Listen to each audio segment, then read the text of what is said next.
وہ اس کی عبادت خانے کے بالکل پاس ٹھہرا ہوا تھا اور اس نے اپنے آپ کو اس کے حوالے کر دیا، تو وہ عورت اس چرواہے سے حاملہ ہو گئی، یعنی پریگننٹ ہو گئی۔ پھر جب بچہ پیدا ہوا تو کہنے لگی کہ یہ جریج کا بچہ ہے۔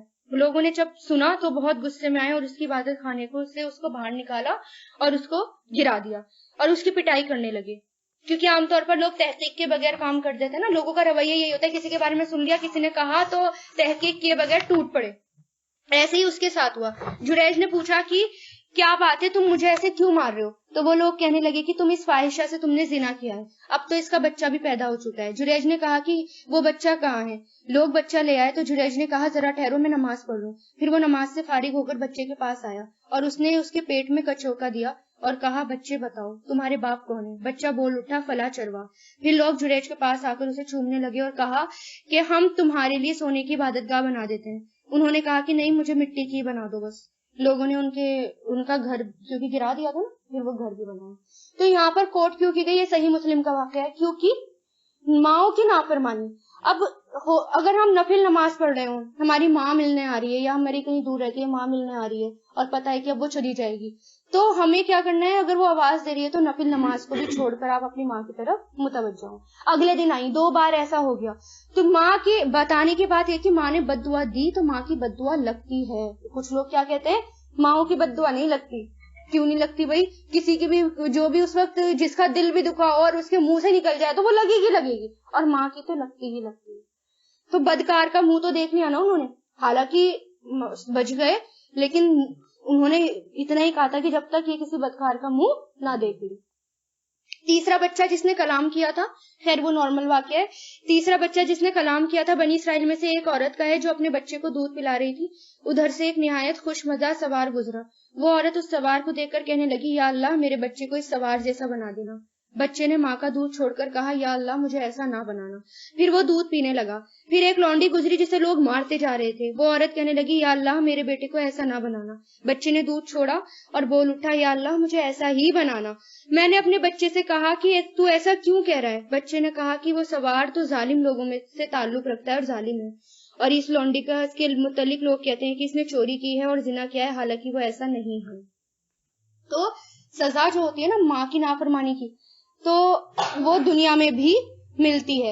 اور پھر اس سے یہ ہے کہ اگر کوئی شخص جس سے ماں کی نافرمانی ہو گئی ہو، مان لو کسی شخص سے ماں کی نافرمانی ہو گئی اور ماں باپ اس کے گزر گئے، تو وہ کیا کرے؟ بخشش کی دعائیں کریں۔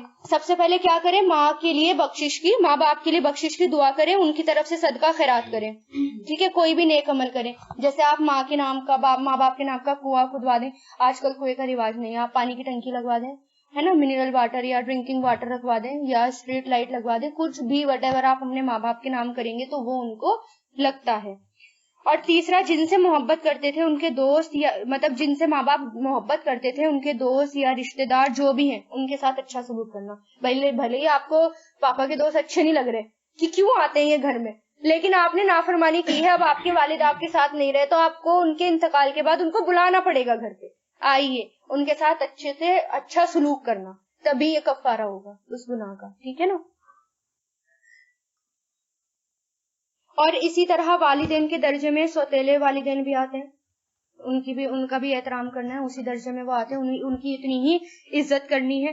اسی طرح رضائی والدین بھی آتے ہیں، جنہوں نے دودھ پلایا ہو ان کی بھی اتنی ہی عزت کرنی ہے ان والدین کی۔ اور اسی طرح روحانی والدین یعنی جنہوں نے تعلیم دی ہو، جو بھی ہوں جنہوں نے آپ کو جو بھی تعلیم دی ہو ان کی بھی عزت کرنی ہے۔ اور اسی طرح سسرالی والدین، ٹھیک ہے نا، سسرالی والدین بھی والدین کے درجے میں آتے ہیں، ان کی بھی اتنی ہی عزت کرنی ہے۔ اگر ان کی بھی نافرمانی کی تو کیا ہوگا؟ اس کی بھی سزا دنیا میں ملے گی، ٹھیک ہے۔ اسی طرح باپ کے درجے میں دادا، نانا، ٹھیک ہے، یا ماں کے ننیال میں سے کوئی ہو یا رضائی نانا یا دادا وغیرہ ہو تو وہ سب کس کے درجے میں آ جاتے ہیں؟ والدین کے، ٹھیک ہے۔ اور اسی طرح اگر اچھا سلوک کرنا ہو والدین نہیں ہے تو چاچاؤں کے ساتھ، ماماؤں کے ساتھ، اسی طرح چاچا کے جو بھی ان کے رشتے دار ہیں۔ اسی طرح بچوں کی تربیت میں ایک تو ماں باپ کا تو سکھانا ہے، ان کو عزت کرنی ہے، ساتھ میں بچوں کو ٹیچرز کی بھی عزت کرنا سکھانی ہے، اپنے استاد کی بھی، چاہے وہ اسکول کے استاد ہوں یا وہ آپ کو قرآن پڑھانے آ رہے ہوں یا کچھ بھی ہو، آپ کو بچوں کو ان کی عزت کرنی سکھانی ہوگی۔ جب تک بچے اپنے ٹیچرز کی عزت نہیں کریں گے ان کو علم نہیں آئے گا، ان کو علم کی عزت بھی نہیں آئے گی کرنی. اب ہمارے یہاں چلن کیا چل گیا ہے کہ کوئی ٹیچر ہوتی ہے تو بچے آ کر مذاق بنانے لگتے ہیں، وہ ایسے کرتی ہیں، وہ ایسے کرتی ہیں، مطلب بالکل پپیٹ کی طرح ان کا جو ہے کاپی کرنی شروع کر دیتے ہیں، ہے نا، بالکل ان کی کاپی. تو یہ جو ہے گناہ ہے. آپ جو ہے بچوں کو ٹوکیں، بچپن سے ہی ٹوکیں، نہیں بیٹا وہ آپ کی ٹیچر ہے اور آپ کو پڑھا رہی ہیں، بھلے ہی وہ سختی کر رہی ہیں لیکن وہ تربیت کر رہی ہیں آپ کو نکھار رہی ہیں وہ، ٹھیک ہے نا. آپ بناتے تو ماں باپ ہیں لیکن نکھارتی کون ہے؟ ٹیچرز نکھارتی ہیں. تو ان کی عزت کرنی سکھانی ہوگی. جب تک بچے ان کی عزت نہیں کریں گے علم نہیں آئے گا. علم کے لیے ضروری ہے کہ استادوں کی بھی عزت کی جائے، چاہے وہ کوئی بھی استاد ہو، ٹھیک ہے نا. یہ ایٹیکیٹس میں آتا ہے. اور پھر یہ یاد رکھیے کہ ان سب کاموں کو کر کے جنت میں جانا ہے تو پھر جنت کا راستہ، حدیث میں کیا آتا ہے؟ جنت کا راستہ کانٹوں سے بھرا ہوا ہے. جب آپ صلی اللہ علیہ وسلم کو جنت دکھائی گئی تو آپ بہت خوش ہوئے. پھر فرمایا کون ہے جو اس کے بارے میں جانے اور یہاں نہیں پہنچنا چاہے. لیکن جب آپ کو اس کا راستہ دکھایا گیا تو آپ پریشان ہو گئے. اور کیا فرمایا؟ صرف ہمت والے ہی یہاں تک پہنچ سکتے ہیں، صرف سیکریفائس کر کے ہی آپ پہنچ سکتے ہیں، اپنی نفسوں کو کچل کر ہی آپ وہاں تک جا سکتے ہیں. اگر سیکریفائس نہیں کر سکتے تو پھر جنت کا راستہ بھی آپ کے لیے مشکل ہے. ٹھیک ہے، اب آگے چلتے ہیں. آیت نمبر 18. ولا اور نہیں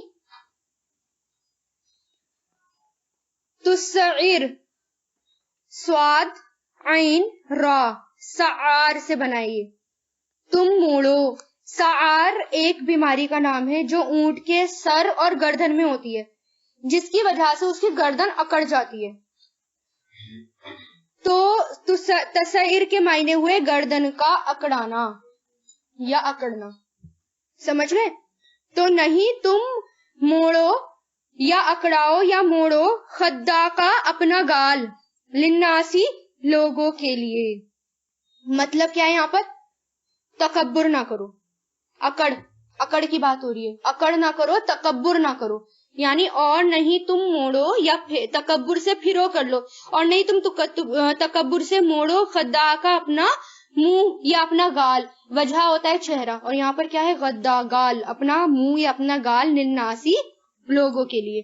ولا تمشی، اور نہیں تم چلو، مشا، اور نہیں تم چلو زمین میں، مراحن اتراتے ہوئے، اکڑ کر، اتراتے ہوئے.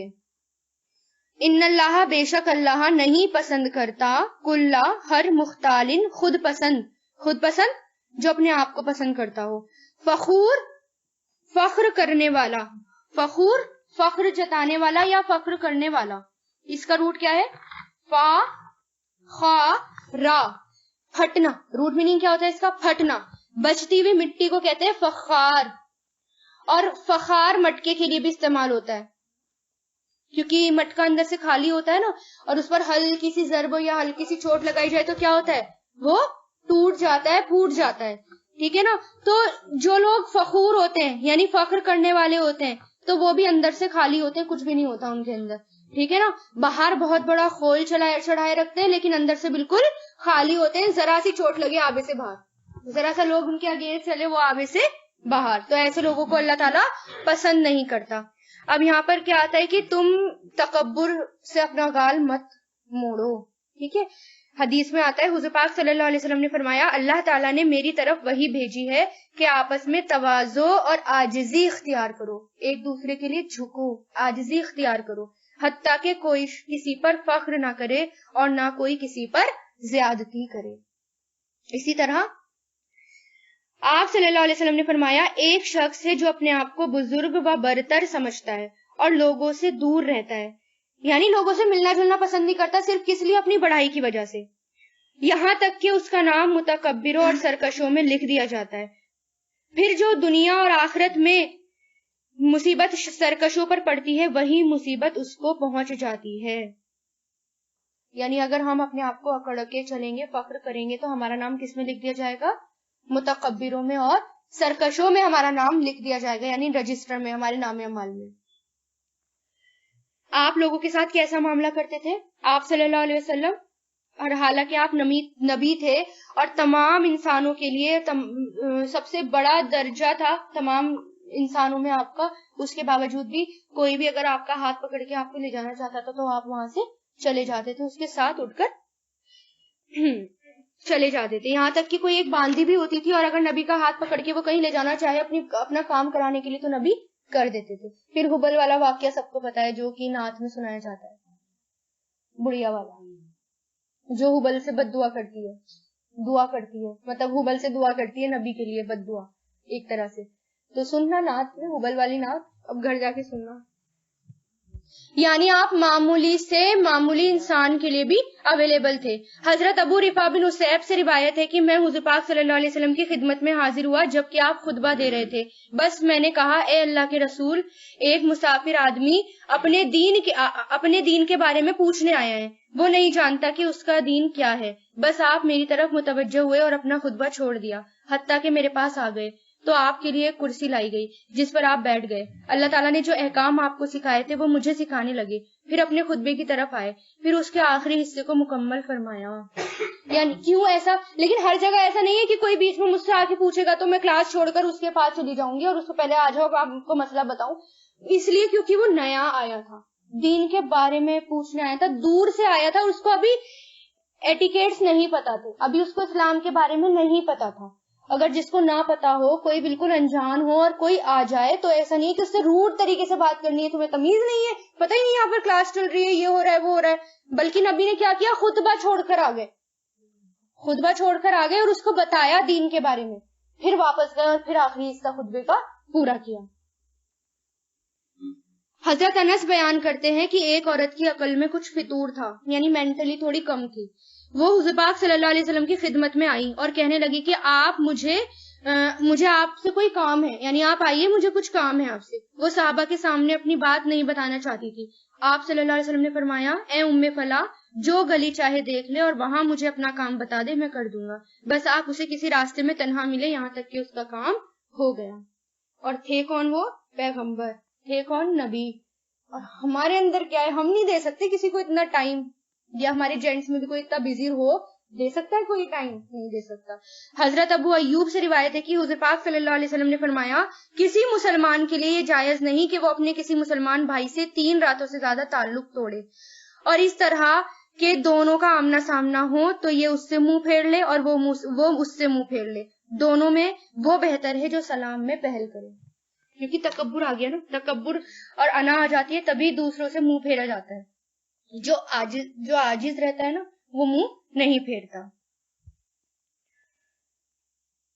مراہن آیا ہے نا یہاں پر، اس کا روٹ کیا ہے؟ میم راہا، یعنی بہت زیادہ اترا کر چلنے والا. اس میں شدت بھی پائی جاتی ہے، یعنی بہت زیادہ. اب یہ ہوتا ہے نا بہت زیادہ خوشی میں بھی انسان اترانے لگتا ہے، ارے میرا اتنا بڑا گھر محل تیار ہو گیا، اب اس خوشی میں وہ اترا کر چل رہا ہے، اس کے لیے آتا ہے مراہن. ٹھیک ہے.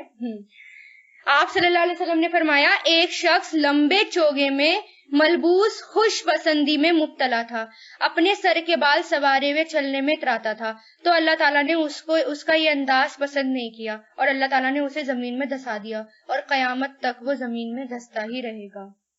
یعنی بنی اسرائیل کا ایک شخص تھا، پسند نہیں آیا اللہ تعالیٰ کو کہ اکڑ کر چلنا.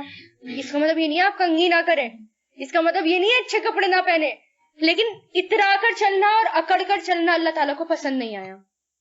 حضرت انس کی روایت ہے کہ حضور پاک صلی اللہ علیہ وسلم کی ایک اونٹنی تھی جس سے کوئی اونٹ آگے نہیں بڑھ پاتا تھا. بس ایک دیہاتی آدمی اونٹ پر سوار ہو کر آیا اور ان کی اونٹنی سے آگے نکل گیا. یہ بات مسلمانوں کے لیے بہت گراہ تھی کہ آپ کی اونٹنی سے آگے کسی اور کی اونٹنی گزر گئی. یعنی مسلمانوں کو اچھی نہیں لگی یہ بات کہ اس نے ایسا کیسے کیا، یہاں تک کہ آپ صلی اللہ علیہ وسلم نے بھی اسے پہچان لیا کہ وہ کون تھا جس نے یہ کام کیا. آپ صلی اللہ علیہ وسلم نے فرمایا کہ اللہ پر حق ہے کہ دنیا میں جو چیز بھی بلند ہو وہ اسے پست کر دیتا ہے. یعنی اگر کوئی اونٹنی تیز بھی چل رہی ہو اس سے بھی زیادہ کوئی آگے تیز اونٹنی بھی آ سکتی ہے. اسی طرح سعید نے بھی بتایا تھا نا اپنے بیان میں کہ ہر مالدار کے اوپر ایک مالدار ہوتا ہے، اس لیے اکڑ نہیں کرنی چاہیے. کوئی کتنا بھی بڑا امبانی ہو تو اس کے اوپر بھی ایک امبانی ہوگا ہی، تو اس لیے اکڑ کس سے کر رہے ہیں اور تکبر کس کو دکھا رہے ہیں، بلکہ اپنے سے نیچے والے کو دیکھنا چاہیے. اچھا چلنے کا، یہاں پر چلنے کی بات ہے نا، آپ چلیں کیسے؟ تو آپ صلی اللہ علیہ وسلم کبھی کبھی بے تکلفی میں اپنے صحابی کا ہاتھ بھی پکڑ لیا کرتے تھے. مطلب دو فرینڈز چلتے ہوئے اگر ایسے ایسے جا رہی ہیں, اگر دو فرینڈ آپس میں چل رہی ہیں, اگر وہ ہاتھ پکڑ لے تو یہ کبھی کبھی ہمارے نبی بھی کرا کرتے تھے. یہ نبی کا طریقہ ہے, نبی کی سنت ہے, تو آپ بھی یہ کام کر سکتے ہیں. ٹھیک ہے نا, مطلب اتنی عاجزی تھی ہمارے نبی پہ. ایسا نہیں یہ کیا یہ کوئی ایٹیکیٹس ہے, تھوڑا سا دور دور رہو. تو آپ فرینڈس بھی, اور دیکھتے ہیں چھوٹے چھوٹے بچے بھی یوں یوں کرتے ہوئے چلتے ہے نا. ہاں آپ صلی اللہ علیہ وسلم آپ صلی اللہ علیہ وسلم بہت قدم جما کر چلتے تھے. یہ نہیں اوپر ہی اوپر قدم رکھ رہے ہیں اور پھر پھسل رہے ہیں. لوگ ایسے کرتے ہیں نا, جلدی جلدی اوپر ہی اوپر چلتے ہیں اور پھر پھسل جاتے ہیں. تو آپ صلی اللہ علیہ وسلم قدم جما جما کر چلتے تھے, ٹہل ٹہل کر نہیں چلتے تھے. اپنی مستی میں, جنون میں اور ٹہل ٹہل کر چل رہے ہیں آپ اپنی اداؤں میں. نبی جو ہے وہ ٹہل ٹہل کر نہیں چلتے تھے. اس طرح چلتے تھے کہ گویا آپ کسی بلند جگہ سے اتر رہے ہیں, پاؤں سمیٹ کے احتیاط کے ساتھ قدم جما کر. ایسے ہی طریقہ ہمارا ہونا چاہیے. اگر ہمارے اندر تکبر یا کراہٹ محسوس ہو تو اس کا علاج بتائیے. اور فقراء, مساکین, مصیبت زدہ لوگوں کے پاس بیٹھنا اس کا علاج ہے. یہ نبی نے بتایا کہ اگر آپ, ایک شخص آیا اور اس نے اس بات کی شکایت کی کہ میرے اندر بڑپن ہے, تو نبی نے فرمایا کہ تم یتیموں کے, مسکینوں کے ساتھ بیٹھا کرو, یتیموں کے سر پہ ہاتھ پھیرا کرو, تمہارے دل نرم ہو جائیں گے. اس نے کہا تھا میرا دل سخت ہے, تو یہ نرمی کا علاج بتایا تھا نبی نے. اگر آپ کو لگے کہ مجھے تکبر آ رہا ہے تو اپنے سے نیچے لوگوں کے بیچ میں چلے جائیں, فوراً تکبر ایک چٹکی بھر میں دور ہو جائے گا. ہاسپٹل میں جا کر دیکھ لیجیے کیا حال ہو رہا ہے. چائنا کے لوگوں کے بارے میں سوچ لیجیے گا, اپنے آپ ہی تکبر دور ہو جائے گا. حضور پاک صلی اللہ علیہ وسلم نے فرمایا, کیا میں تم کو اہل جنت کے بارے میں بتا دوں کہ جنت میں جانے والے کون ہیں؟ ہر وہ ضعیف اور کمزور شخص جو کسی بھی اعتبار سے کمزور ہے, جس کو لوگ حقیر اور ضعیف سمجھتے ہیں, لیکن وہ اللہ کی قسم کھا لے, اللہ تعالیٰ اس کی قسم کو سچا کر دے. پھر فرمایا, کیا میں تم کو وہ لوگ بتا دوں جو دوزخی ہیں؟ دنیا میں ہی دیکھنا چاہتے ہو ہر وہ شخص جو جھوٹی اور لغو باتوں پر سخت جھگڑا کرے, مال جمع کرنے والا ہو اور متقبل ہو. یعنی مال جمع کر کے رکھنا اور اس میں صدقہ بھی نہ, اس میں زکوٰۃ بھی نہ دینا. مال جمع ہم کب کر سکتے ہیں؟ جب ہم اس کی زکوٰۃ ساتھ میں دے رہے ہوں. گولڈ تک کب بنوا سکتے ہیں؟ جب آپ ساتھ میں اس کی زکوٰۃ بھی نکال رہے ہوں. حضور پاک صلی اللہ علیہ وسلم نے فرمایا, جس کے دل میں رائی کے دانے کے برابر بھی تکبر ہوگا وہ جنت میں نہیں جائے گا. ایک شخص نے عرض کیا کہ ہر شخص اس بات کو پسند کرتا ہے کہ اس کا لباس اچھا ہو, اس کا جوتا اچھا ہو, کیا یہ بھی تکبر ہے؟ آپ نے فرمایا, بے شک اللہ خوبصورت ہے اور خوبصورتی کو پسند کرتا ہے, اور تکبر کہتے ہیں حق بات کے سامنے آئے, اگر اس کے سامنے حق بات آئے تو وہ کیا کہے, میں نہیں مانتا. انسانوں کو حقیر سمجھے. اگر ایسے شخص کو نعمت ملے یا اس کا اچھا لباس ملے تو, اور وہ یہ چاہتا ہو کہ میرے پاس ہو اور دوسروں کے پاس نہ ہو, اور اس پر ماتھا ٹھنکے, دوسروں کو دیکھے تو اس کا ماتھا ٹھنکے, بس یہی کہنا تکبر ہے. اس کا مطلب کیا ہے حدیث کا؟ آپ اچھے کپڑے پہن سکتے ہیں, آپ اچھے جوتے پہن سکتے ہیں, لیکن آپ کے اندر یہ نہیں آنا چاہیے میرا سب سے زیادہ اچھا ہو, کسی اور کا نہ ہو, میں بالکل الگ ہوں. جو آج کل کا رواج ہے نا ایسا, اگر میرے بھائی کی شادی بھی ہوگی تو مجھے سب سے الگ دکھنا ہے, میری ڈریس سب سے اسپیشل ہونی چاہیے, یا میرے کسی بچے کی شادی ہوگی میں سب سے الگ دکھنی چاہیے. پتا تو چلے بچے لڑکے کی ماں یہ ہے, دیکھتے پتا چلے یہ ماں ہے یہ بہن ہے نا. تو یہ ہوتا ہے تکبر.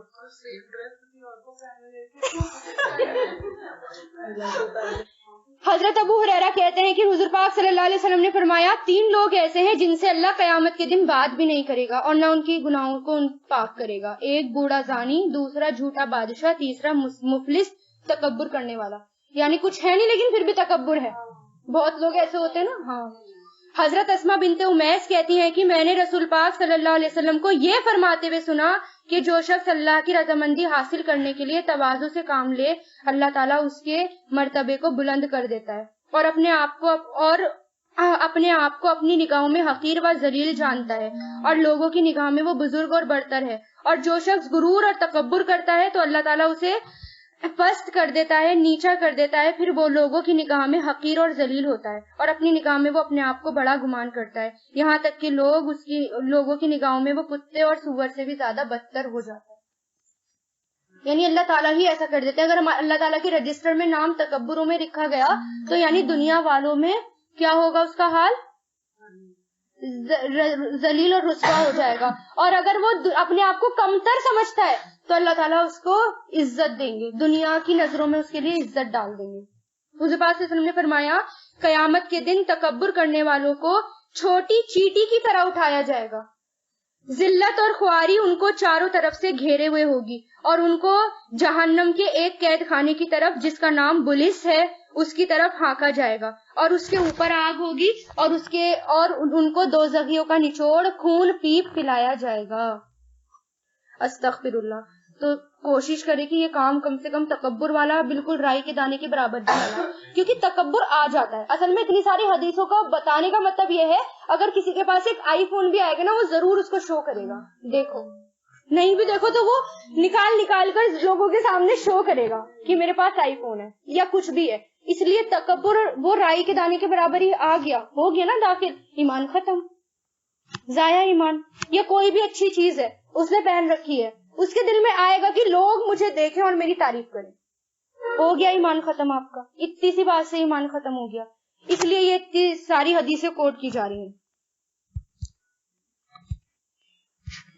وقصد اور میانہ روی اختیار کرو۔ روٹ کیا ہے اس کا؟ وقصد، قاف صاد دال، راستے کا سیدھا ہونا۔ قصد کا لفظ اس چیز کے لیے بولا جاتا ہے جس کے پسندیدہ اور ناپسندیدہ ہونے میں شبہ ہو، مطلب یعنی جو نہ تو بالکل پسندیدہ ہو اور نہ ہی بالکل منع ہو، بلکہ دونوں کے بیچ کی چیز ہو۔ اگزامپل چال ہے نا، چال کیسی ہے؟ بیچ کی چال پسندیدہ ہے، زیادہ بڑی تیز چال بھی پسند نہیں اور زیادہ سلو چال بھی پسند نہیں ہے۔ تو وقصد اور میانہ روی اختیار کرو، یعنی بیچ کی چال اختیار کرو، فی مشیکی کا اپنی چال میں، وغدد اور پست رکھو، من صوتی کا اپنی آواز، انا بے شک، انکرا سب سے زیادہ ناپسندیدہ آواز، انکر منکر سے بنائے، منکر اجنبی گندی ناپسندیدہ آواز، اسواتی سب آوازوں میں، صوت کی جمع اسوات ہے، سب آوازوں میں، لا صوتو ضرور ہی آواز ہے، الحمیر گدھے کی۔ سنیے گدھے کی آواز، ہاں تو سنیے گدھے کی آواز کیسے وہ ڈھینچو کر کے وہ جو ایک ہی لے میں آتی ہے، اور اس میں کیا بات ہوتی ہے، ایک تو وہ اتنا تیز بولتا ہے، اتنا شور مچا کر بولتا ہے کہ مطلب 2-3 بار اچھی لگتی ہے، چوتھی بار اس کی آواز اچھی نہیں لگتی، اور بالکل ایک ہی وہ ہوتا ہے، بس ایک ہی ٹون ہوتی ہے اس کی آواز میں، تیز تیز تیز تیز، اور سننے میں بھی اچھی نہیں لگتی، اور جب بولتا ہے تو ایسا لگتا ہے کتنا زور پڑ رہا ہو۔ ایسی آواز اللہ تعالیٰ کو پسند نہیں، یعنی اللہ تعالیٰ نے کرائٹیریا دے دیا گدھے کی آواز، تو آپ کو کیسی آواز نہیں نکالنی، اس کی طرح آواز نہیں نکالنی، نہ تو بہت زیادہ بولنا اور نہ ہی بہت زیادہ تیز بولنا اور نہ ہی بہت زیادہ ہلکے، بلکہ بیچ کا بولنا۔ اور ویسے بھی اسلام جو ہے نا وہ کیسا دین ہے؟ فلیکسیبل۔ اگر بہت بڑا مجموعہ ہے جہاں ہمیں ضرورت ہے کہ ہم تیز آواز کریں تو وہاں تیز آواز کر سکتے ہیں، اور جہاں تیز آواز کی ضرورت ہی نہیں ہے وہاں اپنی آواز کو سلو رکھیں، اور جہاں میڈیم آواز سے ہمارا کام چل سکتا ہے تو وہاں میڈیم آواز سے، ورنہ تو پتہ چلا ایک بہت بڑا مجموعہ ہے، کسی کو تقریر کے لیے بلایا گیا اور وہ تیز آواز تو بھیا پسند ہے نہیں، گدھے کی آواز ہو گئی، اور وہ آرام آرام سے بول رہا ہے، پیچھے والوں کا کیا حال ہوگا؟ وہ تو کیا کہے گا، تم آگے والوں کو ہی سنا لو، میں تو جا رہا ہوں، اٹھ کر چلا جائے گا، ٹھیک ہے نا۔ تو یعنی اکارڈنگلی سچویشن کیا ہے اس کے اکارڈنگ آپ اپنی آوازوں کو رکھیں، اور اس کا مطلب یہ بھی نہیں ہے چھوٹی مجلس ہے تو آپ بہت تیز بولے جا رہے ہیں کہ تیز چیخ کے کہ آگے والے بھی بیچارے پریشان ہو گئے، تو اکارڈنگلی آپ اپنی آوازیں رکھیں۔ اور چال میں کیا رکھیں؟ میانہ روی، جہاں بھی تیز چال کی ضرورت ہو وہاں تیز چال چلے، کیونکہ اگر رننگ کے مقابلے میں چلے گئے، اب ایسا تو ہے نہیں میں میانہ روی اختیار کروں گا، ہے نا، ہاں، اور جہاں تیز چال کی ضرورت ہے وہاں تیز چال، اور جہاں میڈیم چال چل سکتے ہیں وہاں میڈیم چال چلیں، بیچ کی چال چلیں۔ حضرت ابو ہریرہ کہتے ہیں کہ میں نے حضور پاک صلی اللہ علیہ وسلم کو فرماتے ہوئے سنا کہ جب نماز کھڑی ہو جائے تو تم اس کے لیے دوڑتے ہوئے مت آؤ، آرام سے آؤ، سکینت اختیار کرو، جو نماز امام کے ساتھ پالو وہ پڑھ لو، اور جو تم سے فوت ہو جائے تو اس کو پورا کر لو۔ ایسا کیوں؟ اب آپ سوچئے، جو میجورٹی ہے نا، جب آتی ہے، جب کھڑے ہو جاتے ہیں امام صاحب، بھاگتے بھاگتے آئیں گے۔ اب ہر کوئی مسجد میں بھاگتا ہوا آ رہا ہے، کیا لگے گا مسجد میں؟ آپ اللہ کی عبادت کے لیے جا رہے ہیں اور کتنی گندی چال، مطلب بھاگا دوڑی میں آ رہے ہیں، اور کوئی ادھر سے ٹکرا رہا ہے، کوئی ادھر سے ٹکرا رہا ہے، اور آ کس میں رہے ہیں آپ؟ مسجد میں آ رہے ہیں۔ بھلے ہی آپ کی نماز کی ایک رکعت فوت ہو جائے، لیکن آپ کو سکینت سے آنا ہے۔ اس کا مطلب یہ بھی نہیں ہے بالکل کچھوے کی مریل چال چلتے ہوئے آنا ہے، نارمل میڈیم، بھاگنا نہیں ہے، ٹھیک ہے؟ کب بھاگ سکتے ہیں آپ؟ اس کا بھی جواز ملتا ہے، آپ کب بھاگ سکتے ہیں؟ جب نیک کام کرنا ہو، ٹھیک ہے، اس کی بھی حدیث آ رہی ہے، جب نیک کام کرنا ہو تو نیکی کے کاموں میں جلدی کرنا۔ حضرت ابو سعید خدری بیان کرتے ہیں کہ ہم آپ صلی اللہ علیہ وسلم کے پاس بیٹھے ہوئے تھے کہ حضور پاک صلی اللہ علیہ وسلم نے فرمایا کہ تمہارے پاس عبد القیس کے وفد آ پہنچے ہیں، حالانکہ وہ کسی بھی وقت ابھی وہ کسی کو نظر نہیں آ رہے تھے۔ نبی کو پتہ چل جاتا نا پہلے سے وحی کے ذریعے، ایک گروپ آ رہا تھا بہت دور سے، تو نبی نے صحابہ کرام سے کہہ دیا تمہارے پاس یہ والا گروپ آنے والا ہے، اور حالانکہ ابھی وہ کسی کو نظر نہیں آ رہے تھے۔ ہم ابھی اسی حالت میں تھے کہ وہ آ پہنچے، یعنی بہت تیز تیز آئے۔ وہ آ کر اترے، اور اترتے ہی حضور پاک صلی اللہ علیہ وسلم کے پاس آ کر پہنچے، کیونکہ آپ صلی اللہ علیہ وسلم کو دیکھنے کی جلدی تھی، ایکسائٹمنٹ زیادہ تھی، پتا نہیں تھا، ابھی ان کی تربیت نہیں ہوئی تھی۔ لیکن ان میں سے ایک شخص تھا جس کا نام اشج تھا، وہ پیچھے رہ گیا اور بعد میں آیا، پھر ایک مقام پر اترا، پھر اپنی اونٹنی کو بٹھایا، اپنے کپڑے ایک طرف رکھے، پھر اطمینان سے آپ کی خدمت میں آیا۔ اس پر آپ صلی اللہ علیہ وسلم نے اس سے فرمایا، اشج، تم میں دو خصلتیں ایسی ہیں جنہیں اللہ تعالیٰ محبوب رکھتا ہے، یعنی اللہ پسند کرتا ہے، ایک حلم اور دوسرا آہستگی، یعنی سوچ سمجھ سے کام کرنا۔ اشج نے عرض کیا، یا رسول اللہ، یہ صفت مجھ میں پیدائشی ہے یا ابھی آئی ہیں؟ آپ نے فرمایا، نہیں، یہ خلقی ہیں، یعنی پیدائشی ہیں، یہ پیغمبروں کی سنت ہے۔ اب بھیڑ چال میں لوگ آ رہے ہیں، لیکن وہ، اس کو بھی ایکسائٹمنٹ تھی، لیکن اس نے ساری سنتوں کو فالو کیا، اس کے بعد وہ پہنچا، تو کتنا ثواب، کہاں لکھا گیا وہ، ہے نا؟ اسی طرح تیز کیسے کر سکتے؟ نبی نے ایک بار تیز چال بھی چلی تھی۔ عقبہ بن حارث بیان کرتے ہیں کہ میں نے حضور پاک صلی اللہ علیہ وسلم کے پیچھے مدینہ میں عصر کی نماز پڑھی، بس آپ نے سلام پھیرا اور نہایت تیزی سے اٹھ کھڑے ہوئے اور لوگوں کی گردن پھلانگتے ہوئے اپنی بیویوں میں سے کسی کے حجرے کی طرف تشریف لے گئے۔ لوگ آپ صلی اللہ علیہ وسلم کی اس تیز رفتاری سے گھبرا گئے، کیونکہ یہ آپ کا نارمل روٹین نہیں تھا، تعجب کر رہے تھے۔ تو جب آپ آئے تو آپ نے دیکھا کہ لوگ تعجب کر رہے ہیں، آپ نے فرمایا، مجھے یاد آ گیا کہ ہمارے پاس سونے یا چاندی کی ڈلی کا کچھ حصہ ہے، مجھے یہ بات اچھی نہیں لگی کہ یہ ڈلی مجھے اللہ کی یاد سے روک دے، اس لیے میں نے جلدی سے لا کر اس کو تقسیم کرنے کا حکم دے دیا، کیونکہ وہ نبی کی نمازوں کو میں خلل ڈال رہی تھی۔ اگر اسی طرح جیسے مان لو میرا گھر اکیلا ہو اور میرے گھر میں بہت سارا سونا چاندی رکھا ہو یا کیش رکھا ہو، تو آپ کا نمازوں میں یا یہاں پر آ کر آپ کا دل لگے گا، وہیں دھیان رہے گا۔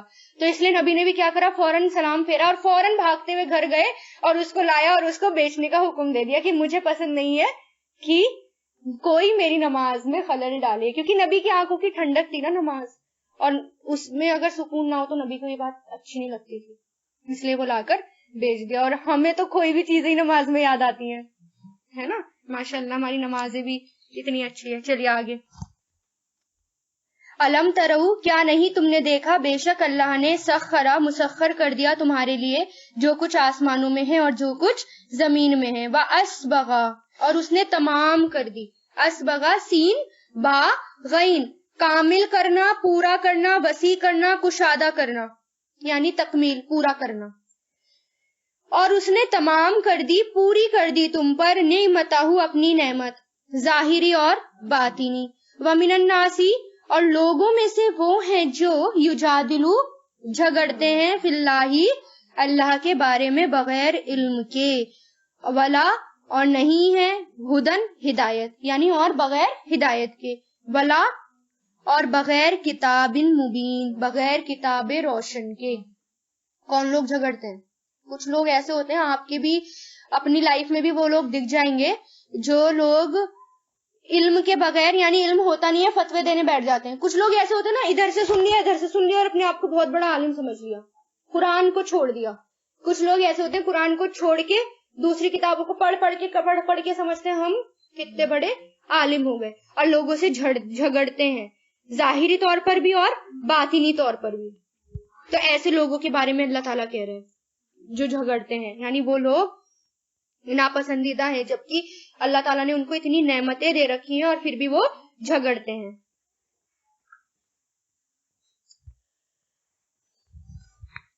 اور ہمارے نبی کا کردار تھا ایسے جھگڑنے کا، کبھی کسی سے نہیں جھگڑتے تھے.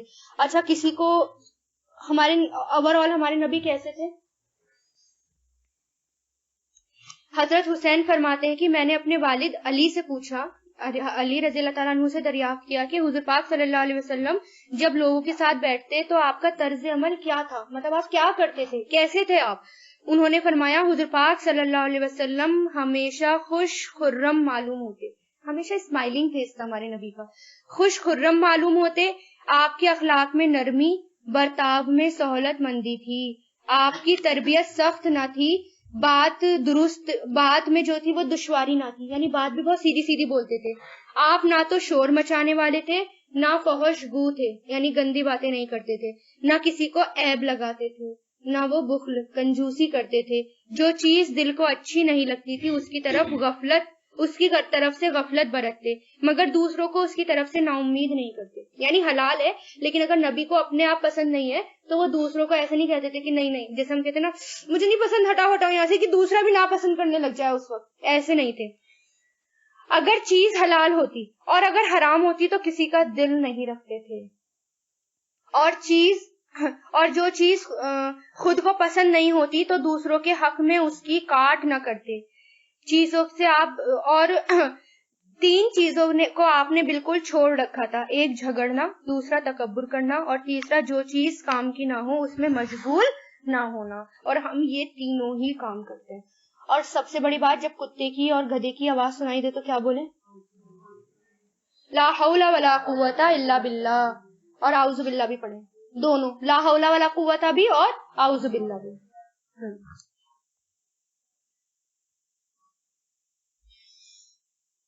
تو یہاں پر کیا کہہ رہے ہیں اللہ تعالیٰ کہ کیا تم نے دیکھا ہے کہ بے شک اللہ نے تمہارے لیے آسمان اور جو کچھ اس میں ہے سب کو تمہارے لیے مسخر کر دیا. یعنی پھر بھی ہم اللہ تعالیٰ کے بارے میں جھگڑتے ہیں، سب کچھ ہے ہمارے پاس اور ہمارے لیے ہے، اور جھگڑیں گے ہم بغیر علم کے، علم نہیں ہے بس. وَإِذَا، اور جب قیلا کہا جاتا ہے انہیں پیروی کرو اس کی جو انزل اللہ نازل کیا اللہ نے، وہ کہتے ہیں بلکہ نتبعو، ہم پیروی کریں گے اس کی جو وجدنا، ہم نے پایا، علیہ اس پر، آباءنا، ہمارے باپ داداؤں کو. اور کیا اگر ہوں شیطان یدعوہم، وہ بلاتا انہیں، الی عذاب السعیر، بھڑکتی بھی آگ کی طرف. یعنی اللہ تعالیٰ کوشچن کر رہے ہیں کیونکہ نبی ان سے کہتے تھے نا کہ دین کی پیروی کرو، ایک ہی سوال جواب ہوتا تھا، کیا؟ ہم تو اپنے باپ دادا کے دین پر چلیں گے. اللہ تعالیٰ کیا کہہ رہے ہیں؟ اگر باپ دادا کے جو دین تھا، اگر جو شیطان بلاتا تھا تب بھی، یعنی باپ دادا شیطان کا حکم مانتے تھے تب بھی آپ باپ دادا کے دین کی پیروی کریں گے؟ یعنی کوشچن. اور بلاتا ہوں انہیں دردناک عذاب کی طرف، یعنی اگر شیطان انہیں دردناک عذاب کی طرف بلا رہا ہے تب بھی وہ شیطان کی پیروی کریں گے. ومن، اور جو کوئی یسلم، سپرد کر دے، مطلب سرنڈر کر دے. اسلام کا مطلب کیا ہوتا ہے؟ سرنڈر کرنا. کس کے آگے سرنڈر کرنا؟ اللہ تعالیٰ کے آگے. کوئی پولیس اسٹیشن میں جا کر نہیں، اللہ تعالیٰ کے آگے سرنڈر کرنے کو کہتے ہیں، ٹھیک ہے. اور جو کوئی سپرد کر دے وجہہ، اپنا چہرہ، اللہ، اللہ کی طرف، اور وہ محسن ہے، تو در حقیقت استمسکا، اس نے تھام لیا، پکڑ لیا، بالعروتی، کڑا، الوثقی، مضبوط، اور اللہ ہی کی طرف عاقبت، انجام ہے، الامور، سب کاموں کی. یعنی جس نے اپنے آپ کو اللہ کے حوالے کر دیا، مطلب اس نے اللہ تعالیٰ کا کڑا پکڑ لیا. مطلب کیا ہے اس کا؟ میں نے اپنے آپ کو پورا اللہ کے حوالے کر دیا، ٹھیک ہے. اور اللہ کے حوالے کرنے کے لیے میں نے اللہ تعالیٰ کا کڑا پکڑ لیا. سمجھ لیجیے، کڑا پکڑ لیا اللہ تعالیٰ کا. تو کیا ہوا؟ کڑا کنڈی اس طرح کی ہوتی ہے، وہ میں نے پکڑ لیا. اب شیطان مجھے کھینچ رہا ہے اور میں شیطان کی طرف سے چھوٹی جا رہی ہوں، یعنی مطلب میں اللہ کے اس سے چھوٹ رہی ہوں، تو اللہ مجھے ایسے پکڑ لے گا، چھوٹنے نہیں دے گا. اتنا مضبوط کڑا ہے. یعنی کیا ہے؟ اگر آپ اللہ کو پکڑ لیں، اور اللہ کو تبھی پکڑ سکتے ہیں جب قرآن کو پکڑیں. قرآن کو چھوڑ کے کوئی یہ نہیں کہہ سکتا میں تو اللہ کو پکڑنے والی ہوں، میں تو اللہ کو اللہ پر بھروسہ کرنے والی ہوں. قرآن کو چھوڑ دیں اور کہیں میں تو اللہ پہ بھروسہ کرتی ہوں, اللہ مجھے سب دے گا, اللہ مجھے عزت بھی دے گا, سب دے گا, کچھ کر نہیں رہے اس کے لیے. ایسے لوگوں کو اللہ نہیں بچانے والا, ایسے لوگوں کو نہیں پکڑتا اللہ. ان لوگوں کو پکڑتا ہے جو اللہ کو پکڑتے ہیں, قرآن کو پکڑیں گے تب. ومن, اور جس نے کفرا کفر کیا تو نہیں ہے یہاں زن کا, نہیں غمگین کرے آپ کو, کفر اس کا کفر, الینا ہماری ہی طرف, مرجعہم لوٹنا ہے ان کا, فینبئہم تو وہ خبر دے گا انہیں اس کی, جو عملو انہوں نے عمل کیے, بے شک اللہ خوب جاننے والا ہے, بذات صدور سینوں کے راز کو. نبی کو تسلی دے رہے ہیں اللہ تعالیٰ, جو کوئی کفر کر رہا ہے آپ اس کی وجہ سے پریشان مت ہو. آپ روتے تھے نا, کتنا روتے تھے آپ, کس قدر راتوں کو تہجد میں روتے تھے لوگوں کے لیے, اور نماز بھی پڑھتے تھے, کتنی پڑھتے تھے, آپ کے پیر بھی سوج جاتے تھے, اتنا پریشان ہوتے تھے اگر لوگ ایمان نہیں لاتے تھے. تو اللہ تعالیٰ کہہ رہے ہیں جس نے کفر کیا آپ اس کو چھوڑ دو, اس کی وجہ سے کیوں غمگین ہو رہے. آج بھی جو نکل رہے ہیں دعوت کے لیے, لوگوں کو بلاتے ہیں, گھر گھر میں جاتے ہیں, ان کے لیے بھی یہ تسلی والی آیت ہے کہ آپ کا کام تو کیا ہے, لوگوں کو بلانا, بار بار بلانا. مایوس مت ہونا, غمگین نہ ہو ان کی وجہ سے, مایوس مت ہو, کیونکہ اللہ تعالیٰ نے جس کے دل میں ڈال دیا وہ اپنے آپ ہی آئے گا, اور جس کے دل میں نہیں ڈالا وہ نہیں آئے گا. ہمارا کام تو کیا ہے, ہم تیاری کریں, بیٹھے اور کوشش کریں. اور آپ کو پتا ہے نا, نیت ہم نے کوشش کری, مان لو میں نے یہ نیت کر رکھی تھی کہ میں پڑھنے کے بعد قرآن پڑھاؤں گی, لوگوں کو بلاؤں گی, میں نے اس کی تیاری بھی کری, میں نکلی, میں نے پیمفلیٹس بھی بانٹے, میں لوگوں کو بلانے آ رہی ہوں, میں نے بورڈ بھی لگا لیا, اور میں نے سب کچھ ارینج بھی کر لیا, اور میں بیٹھی ہوں لوگوں کے انتظار میں, اور لوگ نہیں آئے, لیکن میں نے اپنا کام کر لیا. آپ کو پورا ثواب ملے گا قرآن پڑھانے, جتنا ثواب آپ کو مل رہا ہے نا قرآن میں ملے گا. اگر لوگ نہیں بھی آئے نا تو آپ کو پورا ثواب ملے گا, کیونکہ آپ نے کر دی اپنی طرف سے کوشش, باقی لوگ نہیں آئے. نمتعہم ہم فائدہ دیں گے انہیں, قلیلاً تھوڑا سا فائدہ کون سا ہوتا ہے, دنیا کا فائدہ, کیونکہ وہ تھوڑا ہی ہے. پھر نضطرہم ہم مجبور کریں گے انہیں, مجبور کریں گے انہیں, الی عذاب غلیظ سخت عذاب کی طرف. یعنی دنیا میں تو فائدہ اٹھا لو, کیونکہ جو لوگ سو رہے ہیں کوئی بات نہیں, دنیا کا مزہ ہے, لے لیجئے, تھوڑا سا سو جائیے, تھوڑا سا لے لیجئے مزہ, مت اٹھیے, لیکن وہ تھوڑا سا فائدہ. اور پھر اس کا انجام کیا ہے, دردناک عذاب, غلیظ سخت عذاب. ولئن, اور اگر سألتہم آپ سوال کریں ان سے, کس نے پیدا کیا آسمان اور زمین, لا یقولن ضرور وہ کہیں گے اللہ نے, قل کہہ دیجئے الحمدللہ, بلکہ ان کے اکثر لا یعلمون نہیں علم رکھتے. یعنی مشرکین مکہ سے خطاب ہو رہا ہے, اللہ تعالیٰ ان سے کہہ رہے تھے اگر ان سے سوال کرو کہ سب کچھ کس نے پیدا کیا, تو وہ کیا کہتے تھے, اللہ ہی نے تو پیدا کیا. بس شرک کرتے تھے, اللہ ہی نہیں پیدا کیا, بس اللہ نے اپنا ساتھ ہی بنا لیا, اپنے ہیلپر بنا لیے, باقی سب اللہ نے ہی کیا ہے. تو اللہ تعالیٰ اس پر کیا کہہ رہے ہیں, تمام تعریفیں اللہ کے لیے, یعنی سب اللہ نے کیا, کسی کا کوئی بھی شریک, اللہ کا کوئی بھی شریک نہیں ہے, یعنی کسی نے چیٹی کے برابر بھی ہیلپ نہیں کری اللہ کی, سب اللہ نے اکیلے کیا. ان کے اکثر نہیں جانتے. للہ اللہ کے لیے ہے جو کچھ آسمانوں میں ہے, والارض اور زمین میں ہے. ان اللہ بے شک اللہ وہی غنی بے نیاز ہے, حمید خوب تعریف والا ہے. سب کچھ کس کا ہے, اللہ تعالیٰ کا. ولو, اور اگر بے شک جو کچھ زمین میں ہے, من شجارتی درخت میں سے, اقلامن قلم بن جائیں, قلم کی جمع اقلام, قلم بن جائیں, والبحر اور سمندر کیا بن جائے, سیاہی محذوف ہے. یمدہ بڑھا دے اس کو, مدہ مطلب بڑھانا, بڑھا دے اس کو, من بعد ہی اس کے بعد, سبعۃ 7, ابحرن سمندر, باہر کی جمع 7 سمندر, نہیں نفیدت ختم ہوں گے, کلیمت اللہ اللہ کی کلام, یعنی اللہ کی باتیں, بے شک اللہ زبردست حکمت والا ہے. سمجھے آپ اس آیت کا مطلب؟ یعنی دنیا میں کتنے پیڑ ہیں, انکاؤنٹیبل, آپ نہیں گن سکتے نا انہیں, اور تمام پیڑ قلم بن جائیں, ایک پیڑ میں سے کتنے قلم بنتے ہیں, کتنے بنتے ہیں آپ گن نہیں سکتے نا ایک پیڑ میں سے بھی. ایک پیڑ اور تمام کے تمام پیڑ کی قلم بن جائے. اور سمندر کتنا بڑا ہوتا ہے, نہیں اندازہ لگا سکتے آپ, ہے نا. ہاں, اور اس کے ساتھ 7 سمندر اور آ جائے, یعنی دنیا کا جو سمندر ہے اس کے ساتھ ہی 7 سمندر اور ایڈ کر دیجئے, وہ سمندر سیاہی بن جائے, انک بن جائے اور قلم ہو, اور اللہ تعالیٰ کی باتیں اللہ تعالیٰ لکھنا شروع کریں, تو اللہ تعالیٰ کی باتیں ختم نہیں ہوں گی, انک بھی ختم ہو جائے گی, پین بھی ختم ہو جائیں گے, قلم بھی ختم ہو جائیں گے, لیکن اللہ تعالیٰ کی باتیں ختم نہیں ہوں گی. یہ ہے اس کا مطلب. ہاں, ماں نہیں خلقکم, پیدا کرنا تمہارا. اب دیکھیں یہاں پر لام کے اوپر جزم ہے نا, اب یہ فعل ہے, اب یہ نہ تو ماضی ہے نہ مضارع ہے, اس کے معنی کیا کریں گے, پیدا کرنا.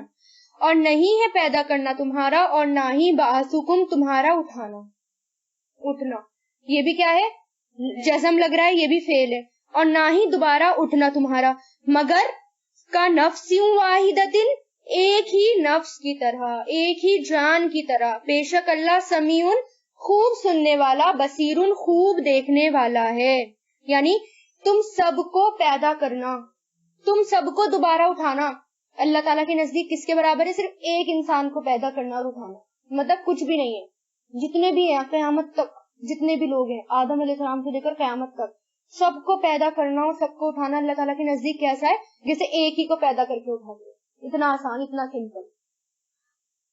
علم ترا, کیا نہیں آپ نے دیکھا, بے شک اللہ یولجو, داخل کرتا ہے رات کو دن میں, ویولجو, اور وہ داخل کرتا ہے دن کو رات میں, وسخرا, اور اس نے مسخر کر دیا, یعنی کام پر لگا دیا سورج اور چاند کو, کلن, ہر ایک, یجری, چل رہا ہے, الی اجل مسمى, مقرر وقت تک, وان اللہ, اور بے شک اللہ, بما, اس سے جو تعملون, تم عمل کرتے ہو, خبیر, خوب خبردار ہے.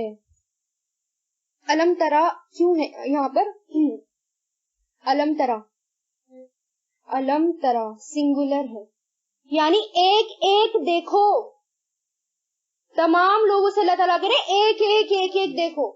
یہ نہیں کہا سب, بلکہ کیا کہا, ہر ایک غور کرو اس بات پر, ایک ایک بندہ غور کرو اس بات پر. یہ ہے اس کا مطلب. کیا نہیں آپ نے دیکھا, یعنی ایک ایک سے خطاب کر رہے ہیں اللہ, ہم سے بھی, مجھ سے الگ, آپ سے الگ, آپ سے الگ, آپ سے الگ, سب غور کرو اس بات پر. اس لیے یہاں پر سنگولر کا ہے اور بات سب سے ہو رہی ہے. اور کیا نہیں آپ نے دیکھا, بے شک اللہ داخل کرتا ہے رات کو دن میں, یعنی بہت بڑی نشانیاں ہیں. دن اور رات کی نشانیاں ایسی ہیں کہ انسان آنکھیں بند کر کے تھوڑی بیٹھتا ہے ہر وقت, وہ تو جاتے ہی جاتا ہے اس پر دھیان. سورج اور چاند, بچہ پیدا ہوتے ہی دیکھتا ہے, باہر نکالو جیسی سب سے پہلے نظر آسمان پہ جاتی ہے نا. تو سورج اور چاند, ہر چیز اس بچے کی نظر اس پر جاتی ہی جاتی ہے, ہر بچے کی. تو اللہ نے کیا کہا, ان پر غور کرو. اور کہاں جاتا ہے سورج اور چاند, سورج کہاں جاتا ہے, کہیں نہیں جاتا. حدیث سے پتا چلتا ہے, آپ صلی اللہ علیہ وسلم نے حضرت ابو ذر سے فرماتے ہوئے فرمایا, یعنی آپ نے حضرت ابو ذر سے فرمایا, جانتے ہو کہ سورج کہاں جاتا ہے؟ انہوں نے کہا, اللہ اور اس کے رسول ہی خوب جانتے ہیں. فرمایا, اس کی آخری منزل عرش الہی ہے, یہ وہاں جاتا ہے, اور زیر عرش سجدہ ریز ہوتا ہے, یعنی سجدہ کرتا ہے اللہ تعالیٰ کے سامنے جا کر, پھر وہاں سے نکلنے کی آپ اپنے رب سے اجازت مانگتا ہے. کون؟ سورج, کہ میں نکلوں, اجازت مانگتا ہے. اور ایک وقت آئے گا جب اس کو کہا جائے گا, تو جہاں سے آئی ہے وہیں چلی جا. سورج فیمیل ہے نا, تو جہاں سے آئی ہے وہیں چلی جا. تو وہ مشرق سے طلوع ہونے کی بجائے مغرب سے طلوع ہو جائے گا, اور قیامت آ جائے گی. غور کرو ہر بات کو. وہ تو ہمیں لگتا ہے وہی ہے, اسی جگہ, بس ڈوب رہا ہے, اگ رہا ہے, ڈوب یہی ہو رہا ہے نا ہماری نظروں میں. تو چلو کچھ پڑھے لکھے ہیں تو چلو زمین روٹیشن کی وجہ سے یہ سب ہو رہا ہے, لیکن یہ کہاں جاتا ہے, اللہ کے عرش. تو وہ داخل کرتا ہے دن کو رات میں, اور اس نے مسخر کر دیا سورج کو اور چاند کو. ذالکہ, یہ بیاننا, اس وجہ سے کہ اللہ وہی حق ہے, یعنی سچ ہے. وَأَنَّا, اور بے شک جسے یدعونا, وہ پکارتے ہیں اللہ کے علاوہ, وہ باطل ہے. بے شک اللہ وہی بلند ہے کبیر بہت بڑا ہے، یعنی اللہ ہی سچ ہے باقی سب جھوٹ ہے۔ علم ترا کیا نہیں آپ نے دیکھا، یہاں پر بھی کس سے خطاب ہو رہا ہے؟ ایک ایک غور کرو۔ کیا نہیں آپ نے دیکھا بے شک کشتیاں چل رہی ہیں فی البحر سمندر میں، بنعمت اللہ اللہ کی نعمت سے، لیریکم تاکہ وہ دکھائے تمہیں من آیتہ اپنی نشانیاں، بے شک اس میں لآیتن ضرور ہی نشانی ہے، لکلی ہر ایک صبار بہت صبر کرنے والا، کیا ہے یہاں پر مبالغہ، شد آ گیا اوپر، فعال بہت صبر کرنے والا، شکور بہت شکر گزار، یہ بھی مبالغے کے لیے آتا ہے، بہت شکر گزار۔ کیا غور جب قرآن پڑھ رہے تھے شروع میں ہی آیتیں آ گئی تھی تو اس کے بعد غور کیا تھا؟ ووٹنگ تو کی ہوگی تب سے، ایک سال کے اندر پیریڈ نہیں کی؟ اچھا بھوپال والے تو ویسے ہی بور ہو جاتے ہوں گے جیسے آگرے والے روز تاج محل دیکھنے تو نہیں جاتے ہیں نا۔ اس پر غور کریے گا، کشتی پر سمندر میں، اب قصدن جائیے گا، نہیں گئے کوئی بات نہیں لیکن جائیے کریے گا وہ، اور بیچ میں جا کر سوچیے گا، ان آیتوں کو یاد کیجیے گا، ٹھیک ہے؟ بیچ میں جب پہنچ جائے سمندر کے یا پانی کے بیچ میں تو یہ آیتیں یاد کریے گا کہ اگر میں ڈوب گئی تو کیا ہوگا، ایک منٹ میں کوئی بھی نہیں آئے گا بچانے کے لیے، ہے نا؟ اور یا پھر کشتی وہ جو تیر رہی ہے، کیونکہ کوئی بھی چیز اگر آپ سمندر میں پھینکیں گے، پانی پہ پھینکیں گے، وہ نیچے جائے گی، کشتی کیسے تیر رہی ہے، وہ کیسے تیر رہی ہے، وہ کیوں نہیں نیچے جاتی؟ اتنا وزن ہے اس کے بعد بھی نیچے نہیں جاتی، ڈوبتی نہیں ہے نا کشتیاں۔ کروز، اتنے بڑے بڑے کروز نہیں ڈوبتے، اور ہم پیر رکھ دے ذرا، ہمارا وزن تو کروز کے برابر نہیں ہے لیکن ہم پیر رکھتے ہی نیچے چلے جاتے ہیں۔ غور نہیں کیا اس بات پہ؟ سوچئے گا، غور کریے گا کہ یہ اللہ کی قدرت ہے، یہ بھی ایمان والے سوچ سکتے ہیں یہ کہ اتنی بڑی بڑی چیز، اتنی بڑی بڑی کشتی، کروز، بس ٹائٹینک تھا جو آگے چٹان کی وجہ سے ٹوٹ گیا تھا، ورنہ جو ڈوب گیا تھا وہ بھی ٹوٹ ٹاٹ کے، لیکن کشتیاں حادثہ تھا، ہاں اس لیے ڈوب گیا تھا۔ جو تکبر کرے گا وہ تو بچے گا نہیں نا اللہ کی نظروں میں، لیکن نہیں ڈوبتی کشتیاں تو کیوں؟ یہ بھی اللہ تعالیٰ کی نشانیوں میں سے ایک نشانی ہے۔ جا رہے ہیں اتنے بڑے بڑے سامان، ہمارا اتنے بڑے بڑا بزنس جو ہو رہا ہے وہ ہمارا واٹر ٹرانسپورٹ کے ذریعے ہو رہا ہے نا، اور یہ بھی اللہ تعالیٰ کی قدرت ہے۔ کتنا سستا پڑتا ہے، چیپ ہوتا ہے واٹر ٹرانسپورٹ، سب سے زیادہ اتنا ایکسپورٹ اور امپورٹ اتنا زبردست ہوتا ہے، وہ اس کے ہی ذریعے ہوتا ہے۔ یہاں پر کیا ورڈ آیا؟ صبار اینڈ شکور، پوائنٹ ٹو بی نوٹڈ۔ اگلی آیت دیکھیے، وَإِذَا، اور جب غشیہم چھا جاتی ہے ان پر، موجن ایک موج، کا ذلل سایوں کی طرح، سائبان کی طرح، مطلب سائبان کیا ہوتا ہے؟ بادل۔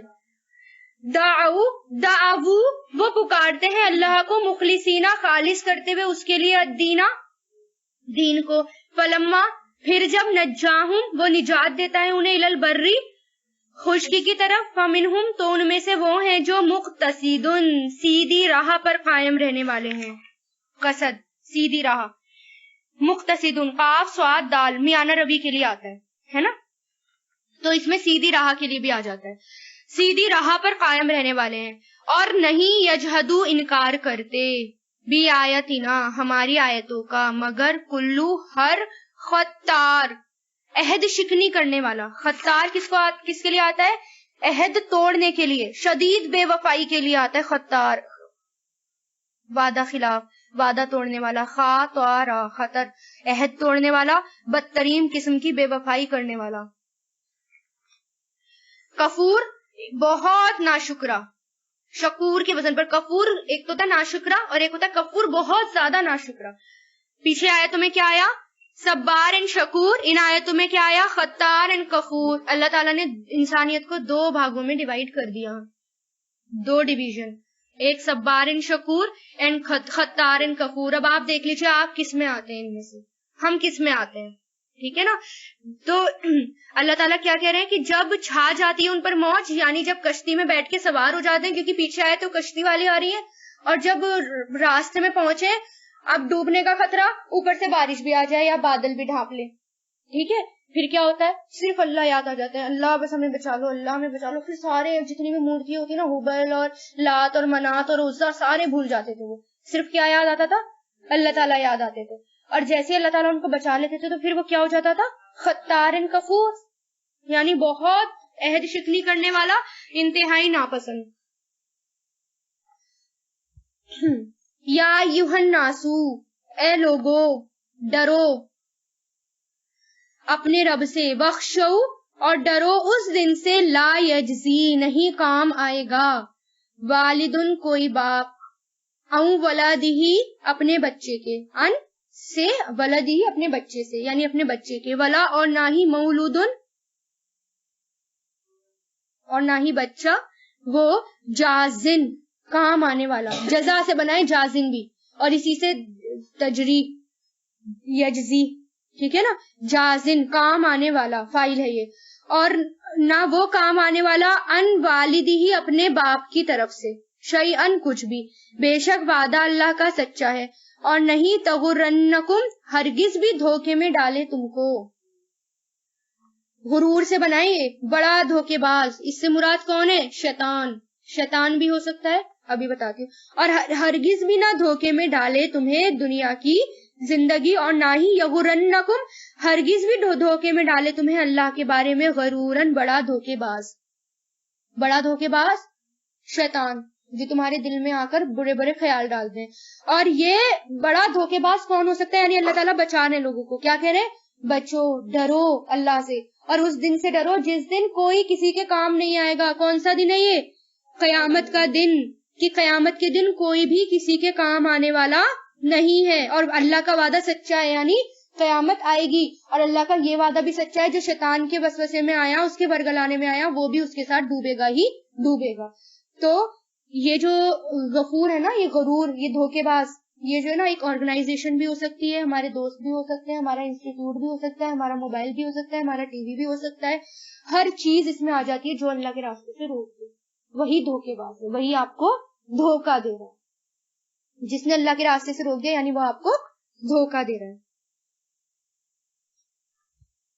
ان اللہ, بے شک اللہ, اسی کے پاس ہے علم ساعتی, قیامت کا, وَيُنَزِّلُ اور وہ نازل کرتا ہے, غیثا بارش کو, وَيَعْلَمُ اور وہ جانتا ہے جو کچھ فی الارحام رحموں میں ہے, وما اور نہیں تدری جانتا, نفسن کوئی نفس, ماذا کیا, تکسبو کمائی کرے گا, غدن کل, امس یسٹرڈے کے لیے آتا ہے, غدن ٹمورو کے لیے, کل, وما اور نہیں تدری جانتا کوئی نفس بھی, ایی کہ کون سی, اور دی زمین میں, تموتو وہ مرے گا, بے شک اللہ خوب جاننے والا, خبر رکھنے والا ہے.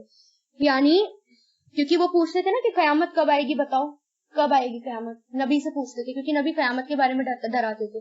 تو اللہ تعالیٰ نے یہی بتایا کہ 5 چیزوں کا علم صرف اللہ کے پاس ہے اور کسی کے پاس نہیں ہے. حدیث میں آتا ہے 5 چیزیں مفاتین بالغیب ہے, جنہیں اللہ کے سوا کوئی نہیں جانتا. ایک, قیامت کا علم, کیونکہ آپ صلی اللہ علیہ وسلم نے قیامت کے آنے کی علامتیں تو بتا دی, لیکن یہ نہیں بتایا کہ قیامت کب آئے گی. دوسرا, بارش کا صحیح علم, کیونکہ فور کاسٹنگ کیا ہوتی ہے, جب کہتی ہے نا بارش آنے والی ہے تب تو بالکل ہی نہیں آتی. دلی میں تو ڈیفینیٹلی ہوتا ہے, لوگ انتظار ہے آج فور کاسٹنگ ہوئی ہے بارش آئے گی, کبھی بھی نہیں آتی. تو صحیح علم کس کے پاس ہے بارش کا, اللہ کے پاس. تیسرا, رحموں میں کیا ہے, یعنی یہ تو پتہ چل جائے گا بیٹا ہے یا بیٹی ہے, اس کے علاوہ شکل کیسی ہے اور کیا قسمت ہے, کتنا جیے گا کتنا مرے گا, یہ سب کس کو پتا ہوتا ہے, صرف اللہ کو. اور چوتھا, انسان کل کیا کرے گا, کل اس کی قسمت میں کیا ہے, وہ کیا کرے گا یہ نہیں پتا, اور کہاں اسے موت آئے گی, پاس کہاں مرے گا نہیں پتا, میں کس زمین میں مروں گی مجھے نہیں پتا, ہے نا. تو یہ سب چیزیں کس کے پاس ہیں, صرف اس کا علم اللہ کے پاس. حضرت خیسنا کی روایت ہے کہ ملک الموت حضرت سلیمان, اچھا ایک واقعہ ہے بھلے ہی اگر جھوٹا ہے, میرے پاس دلیل نہیں ہے اس واقعے کی, انٹرسٹنگ ہے اس لیے میں سنا رہی ہوں, اس لیے میں یہ بھی کوٹ کر رہی ہوں کہ میرے پاس کوئی دلیل نہیں ہے, لیکن مجھے اچھا لگا اس لیے یہ واقعہ میں نے لکھ لیا اور میں آپ کو وہ سنا رہی ہوں. بہرحال عبرت والا ہے. حضرت خیسنا کی روایت ہے کہ ملک الموت حضرت سلیمان کی مجلس میں آئیں اور ایک شخص کی طرف تعجب سے دیکھا, جب ملکul موت چلے گئے تو اس نے سلیمان علیہ السلام سے پوچھا کہ یہ شخص کون تھے؟ آپ نے فرمایا ملکul موت۔ انہوں نے کہا کہ وہ میری طرف اس طرح دیکھ رہے تھے گویا میری روح ہی قبض کرنے والے ہوں، یعنی اسی ارادے سے وہ آئے ہوں۔ آپ نے فرمایا کہ تمہیں کیا چاہیے، مطلب تم کہاں جانا چاہتے ہو، تم کیا چاہتے ہو؟ اس نے کہا مجھے تو ہندوستان کی زمین پہ پہنچا دو۔ آپ کے سوا آپ نے مطلب حکم کیا ہواؤں وغیرہ کو، اور وہ ہندوستان کی زمین پر اس کو رکھائی، اس کو ہوا نے ان کی مسجد وہاں پر ہندوستان میں پہنچا دیا۔ تو ملکul موت سلیمان علیہ السلام کے پاس آئی۔ سلیمان علیہ السلام نے فرمایا تم نے اس شخص کو غور سے کیوں دیکھا؟ انہوں نے کہا کہ مجھے اللہ تعالیٰ کا پیغام آیا تھا کہ اس کی روح ہندوستان میں قبض کرو، اور یہ آپ کے پاس بیٹھا ہوا ہے۔ اس بات پر مجھے تعجب تھا، وہ پہنچے گا کیسے اتنی دوری ہے، ابھی تو یہ آپ کے پاس ہے، تو اس لیے وہ تعجب سے دیکھ رہے تھے۔ بہرحال کیونکہ ہمیں نہیں پتا میری موت کہاں آئے گی، اس لیے اس پر میں نے یہ واقعہ سنایا ہے۔ یہ صحیح واقعہ مجھے نہیں پتا کیا ہے یہ، لیکن بہرحال عبرت والا ہے۔ قیامت کے قریب کی نشانیاں بتا دی نبی نے، کچھ نشانیاں بھی میں آپ کو بتاتی ہوں۔ قیامت کے قریب کی علامتیں جو نبی نے بتائی ہیں وہ یہ ہیں، مسند احمد میں ہے، لوگ صرف جان پہچان والوں کو ہی سلام کریں گے۔ اسائنمنٹ میں نے دیا تھا، پتہ نہیں وہ کرتے ہو یا نہیں کرتے، بہرحال لیکن اگر یہ آج عام ہو گیا ہے، کیونکہ اگر ہم انجان کو کرتے نا وہ دور تک دیکھتے ہوئے جاتے ہیں کون تھی، ہے نا، مجھے ہی سلام کر رہی ہے، کیا میں اس کو جانتی ہوں؟ آپ کو کیا کرنا ہے، ہر کسی کو سلام کرتے ہوئے جانا ہے اور دیکھنا ہے کتنا مجھے دیکھ رہے ہیں یا نہیں دیکھ رہے۔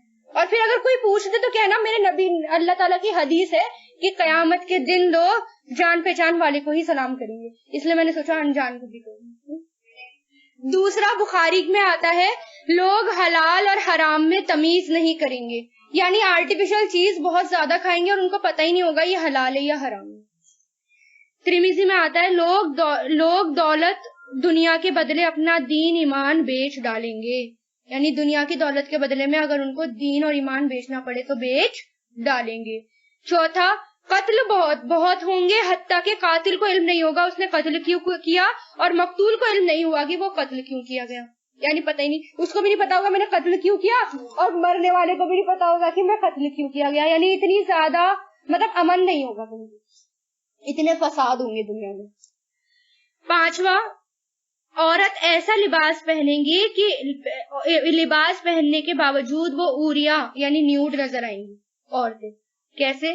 آپ دیکھ رہے ہیں چست لباس ہوتے ہیں، بالکل ایک ایک فگر نظر آتی ہے ان کی، بالکل بے پردہ، تو یعنی یہ بھی قیامت کے اس میں سے ایک ہے، یعنی بالکل بے، اور آج کل تو بالکل ہی بے کپڑے نیوڈ ہو رہی ہیں، صرف دو ہی چیزیں ہوتی ہیں اور کچھ دن بعد وہ بھی ہٹ جائیں گی۔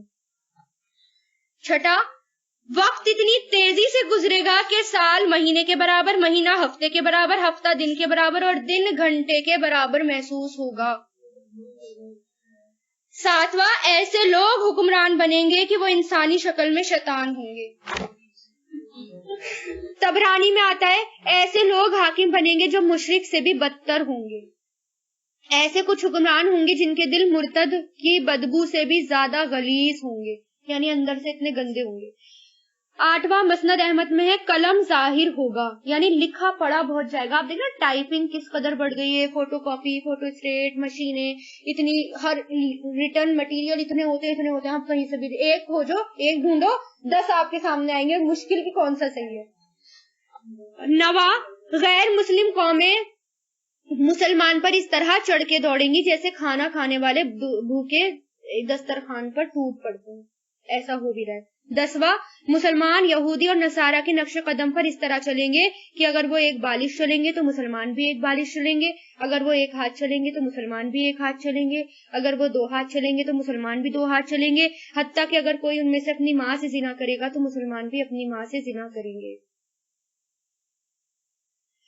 اسی طرح حضور پاک، مسلم کی روایت ہے، حضور پاک صلی اللہ علیہ وسلم نے فرمایا قیامت دریائے فرات میں، فرات مطلب پانی، دریائے فرات میں سونے کی ایک پہاڑ ظاہر ہوگی، یعنی قیامت کے نزدیک دریائے فرات میں سونے کی ایک پہاڑ یعنی سونے کا پہاڑ ظاہر ہوگا، لوگ سونا حاصل کرنے کے لیے اس کی طرف دوڑیں گے، لیکن ساتھ میں یہ بھی فرما دیا کہ تم اس طرف مت جانا کیونکہ وہاں جنگیں ہوں گی اور 99% لوگ وہاں پر قتل کر دیے جائیں گے۔ آئل کے پیچھے، دریا میں سے وہ جو گولڈ ہے نا وہ آئل کی شکل میں بھی ہو سکتا ہے، آج کل آپ دیکھیں کہ دنیا میں صرف آئل کو لے کر کس قدر لڑائیاں ہو رہی ہیں، آئل کو لے کر ایران اور عراق کے اوپر کس طرح سے جو ہے اٹیک کیے جا رہے ہیں اور لڑائیاں ہو رہی ہیں. پوری دنیا آگے ایسا زمانہ آئے گا پوری دنیا اس کی طرف دوڑیں گی، ہے نا، آئل کی طرف دوڑیں گی جہاں بھی ہوگا. تو اس سے کیا ہوگا، اتنے جھگڑے ہوں گے کہ نبی نے یہ فرما دیا تم اس میں شامل مت ہونا، کیونکہ اس میں 99% لوگ قتل کر دیے جائیں گے. یہ کہ قیامت کی قرب کی نشانی ہے، قریب کی نشانی. وآخر الدعوانا ان الحمد للہ رب العالمین. سبحانک اللہم و بحمدک، نشہد ان لا الہ الا انت، نستغفرک.